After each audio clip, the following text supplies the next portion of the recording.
everybody, welcome to this week's video tip. The topic today is nutrition, and in particular what is clearly something that's gaining a lot of energy out there in the endurance sports world, the topic of low carb, high fat fueling. So if you're paying attention at all, you're probably seeing a lot of discussion out there about this topic. As many of you know, I did a spreecast last year entitled Low Carb, High Fat Fueling, Is This a Better Way?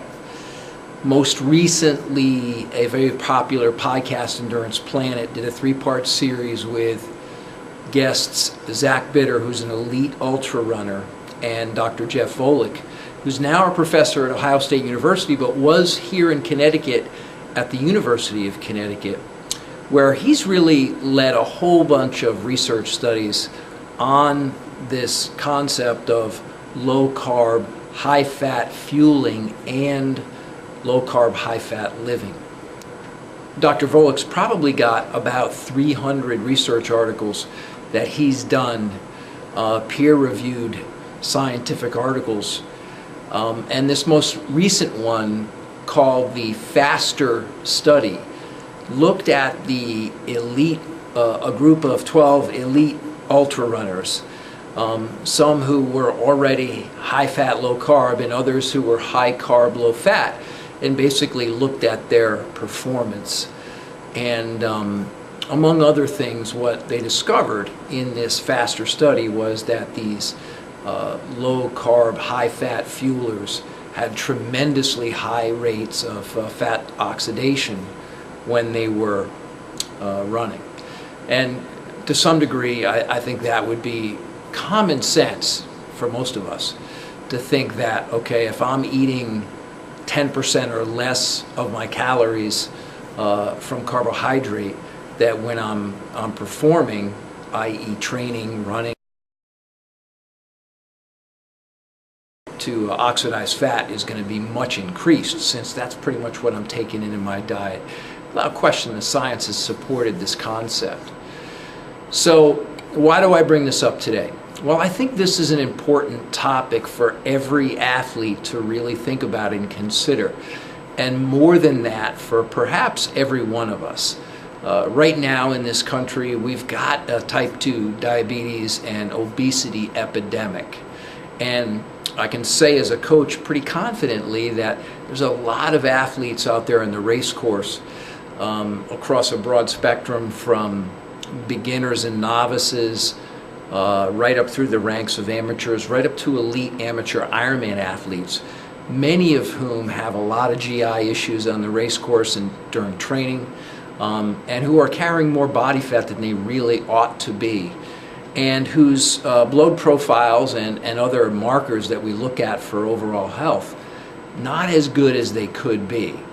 So without question, for each of us, we've got to consider our daily diet and how we're fueling, and how that's impacting our long-term health, as well as our ability to race faster and train better. Now, for a long time, I've been aware of the importance of insulin as our master hormone. And for all of you who are team members, all through the site you'll find references to insulin. From the very beginning, we've advocated a 3-hour window between your meal and the beginning of training to normalize insulin. Without question, when insulin is high, we generally see health markers are lower, and our reliance upon blood glucose and glycogen at every intensity is usually increased. So I think it's an important topic to consider. Should my diet have more fat in it? And should I consider becoming, in the words of those low carb, high fat folks, ketogenic, which by definition I think for most across the board is about 50 grams per day of carbohydrate or less. And again, if you were to ask Dr. Volek, he'd say, well, there's a variety of definitions for becoming ketogenic. But I think that 50 grams a day is a good marker. Now, for many of you who haven't heard about this or haven't read much about it, a lot of this is probably sounding like gobbledygook. The bottom line, though, and I'm going to come right back to it, the bottom line here, and what I really want to share with all of you today is this. Right now, the low-carb, high-fat group is gaining a lot of energy, and there seems to be more and more science to support reducing carbohydrate in our diets and even becoming ketogenic or keto adapted. But the bottom line is I think for every one of us there is an ideal macronutrient ratio. I'm going to say that if you're consuming junky sugars, processed foods, if you rely upon calories to get through a 1.5 to 2 hour workout, those are red flags. Cut the sugar out. That's absolutely important to do. But I don't necessarily believe yet that there's enough evidence to say everybody should be cutting carbohydrates across the board out of their diet. And in fact, there's another school of thought that says, hey, if you want to perform well and get faster, you need some carbohydrate in your diet to fill those glycogen stores. There's plenty of evidence to show that many of the elite endurance athletes around the world, the Kenyans for one, consume a fairly high carbohydrate diet and seem to go out and beat the rest of the world in the most important races. So I do think the jury is somewhat out on all of this, and it's crazy how people tend to get very emotional and connected to their way of eating, whatever it may be. It becomes almost like a religion.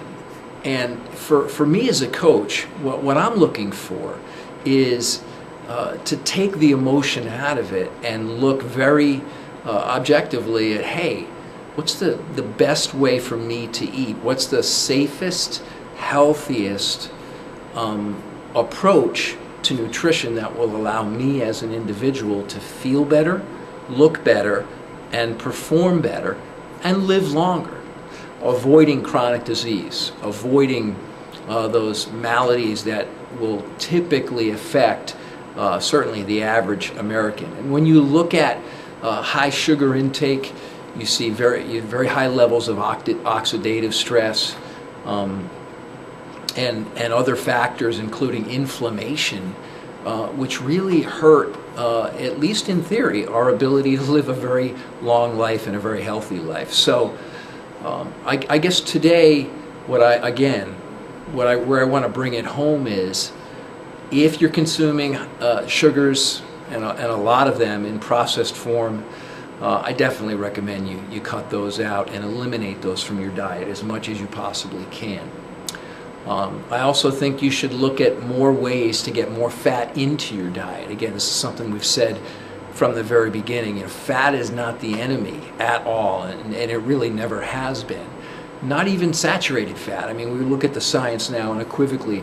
There just isn't the connection with saturated fat and chronic disease that we once thought there was. Interestingly, from the FASTER study, one of the things Dr. Volek reported was that all of those low-carb, high-fat runners had higher total cholesterols than the other group, which was high-carb, low-fat, but that their HDLs, the good cholesterol, was extraordinarily high, and the ratio between HDL and LDL was within a safe and normal range, an optimal range. So if you're consuming those high sugars, get rid of them, boost your fat intake. In terms of becoming keto adapted or ketogenic, or sticking with a traditional moderate to high carbohydrate fueling platform, depending on what kind of racing and training you're doing, what I think we all need to do is experiment for ourselves and find out what works best.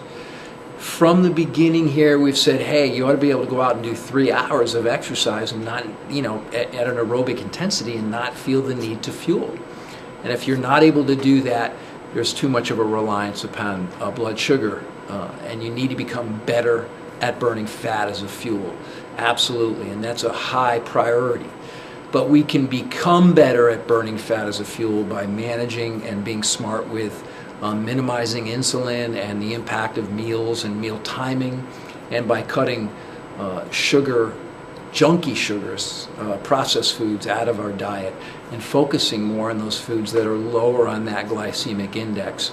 That goes a long way for most people in getting back to where they really need to be.